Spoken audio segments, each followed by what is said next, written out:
राधे राधे राधे राधे। सत्यव्रतं सत्यपरां त्रिसत्यां सत्यास्तयोनिं ले आ बेटा ऊपर उसको, ऊपर ले आ। सत्यां उसको भी लाना जो बनाया बच्चा। ऋतसत्यनेत्रं सत्यात्मकं त्वां शरणं प्रपन्नाहं। गोपाल कृष्ण भगवान की जय। वाह सुंदर। हाँ गुरुजी, मेरा एक प्रश्न ये है, ये किसी बच्चे ने बनाया है, तालियां बजा करके बच्चे के लिए। किसने बनाया है ये? आपके बेटी ने। वाह, बिल्कुल ओरिजिनल बना दिया है, सुंदर। हाँ गुरुजी जी प्रभु। हमारे सनातन धर्म हिंदू धर्म में जो हो रहा है, हर त्योहार दो मन रहे हैं।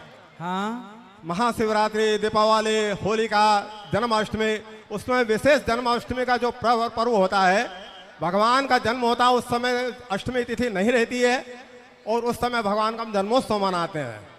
और वैष्णव संप्रदाय का ऐसा कहना है कि उदया तिथि में व्रत पर्व मनाना चाहिए।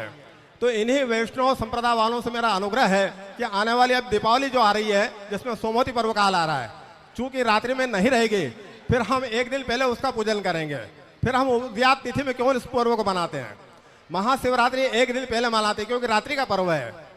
तो अभी यही नहीं समझ में आ रहा कि वैष्णव कौन है, स्मार्त कौन है। गुरुजी मेरा रिक्वेस्ट है, बार बार हम ब्राह्मण छोटे लोगों को बहुत परेशानी आ रही है। हाँ। और सबसे पहला ये प्रश्न रखते बोले वृंदावन में अष्टमी कल मन रही है, तो आप लोग भी सभी कल मनाओ। कैलेंडर में कल दिए तो बोले आप भी कल ही मनाओ। हाँ। एकादशी कल दिए, अभी तो हम पहचान नहीं पा रहे हम स्मार्ट हैं कि वैष्णव है। सही है। तो गुरुजी आपके मार्गदर्शन में जनता जनार्दन को देखिए प्रेरित करिए। जो दो एकादशी आती हैं, उन दो एकादशी में आपके आचार्य जो कह दें, उस एकादशी का व्रत कर लीजिए, वही पूरा फल पूरा पुण्य आपको प्राप्त होगा। जो कहा जाए, हमारे यहाँ स्मार्त और वैष्णवों का जो ये दो है, कई बार 2 दिन तिथि होती है। जी जी।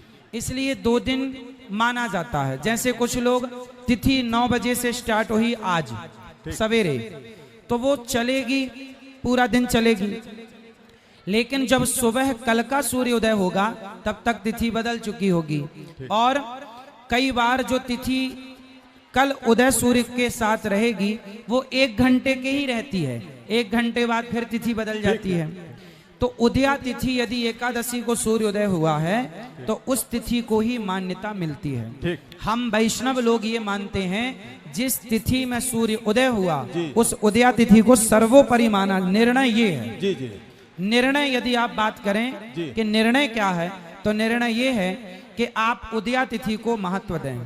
पहला महत्व उदया तिथि। जी जी। और जन्माष्टमी पर्व गुरु जी उदया तिथि, फिर उसमें जन्माष्टमी वगैरह में नक्षत्र देखा जाता है कि रोहिणी नक्षत्र किस तारीख को, मतलब किस तिथि को आ रहा है। और गुरुजी ज्योतिष संग्रह में कहा है बाल बोध में, हाँ, पड़वा मूल पंचम भरणी, 8 कृतिका 9 रोहिणी, 10 श्लेषा ज्वालामुखी योग जान, जन्मे सो जीवे नहीं और बसे सो उजर होए, कामनी पहरे चूरिया तो बोले निश्चय विधवा होए, कुएं नीर झाके नहीं, खाट पड़त ना उठंत, ज्योतिष यदि नहीं जाने बोले ज्योतिष कहता ग्रंथ है। यदि भगवान का जन्म 9वीं तिथि और रोहिणी नक्षत्र में हो रहा है, तो ज्वालामुखी योग में जन्म होता है। तो ज्वालामुखी योग में भगवान का जन्म जो है आज भी अजन्मा है वो, बिल्कुल। जबकि जन्म लेने वालों को इस प्रकार का कष्ट होता है। कई बार तिथि के साथ नक्षत्र भी देखा जाता है कि क्या वो नक्षत्र अनुकूल है, क्या अभिजित मुहूर्त है। तो ये सब मुहूर्त देखे जाते हैं, जिसमें ठीक बैठता है उस तिथि को मान्यता मिल जाती है। और श्राद्ध तिथि हम तिथि में मनाते हैं, और जन्म पर्व जो है हम तिथि को, उद्यात को महत्व देते हैं। जी क्या सत्य है गुरुजी? क्या श्राद्ध तिथि को देखते हुए मनाते हैं? हाँ, श्राद्ध तिथि तो तिथियों के हिसाब से, क्योंकि ये पूर्णिमा से लेकर अमावस्या तक ही रहेगा। अब अमावस्या के बीच तक जो तिथि घटनी बढ़नी होगी, वो अपना घटती बढ़ती रहेगी। लेकिन पूर्णिमा तक इस श्राद्ध पक्ष को तिथि के अनुकूल मान लिया जाता है, क्योंकि तिथि तो आएगी, भले क्षय होगा तो थोड़ी देर के लिए आएगी, पर आएगी ना, तो उस तिथि को मान लिया जाता है। राधे राधे। राधे राधे।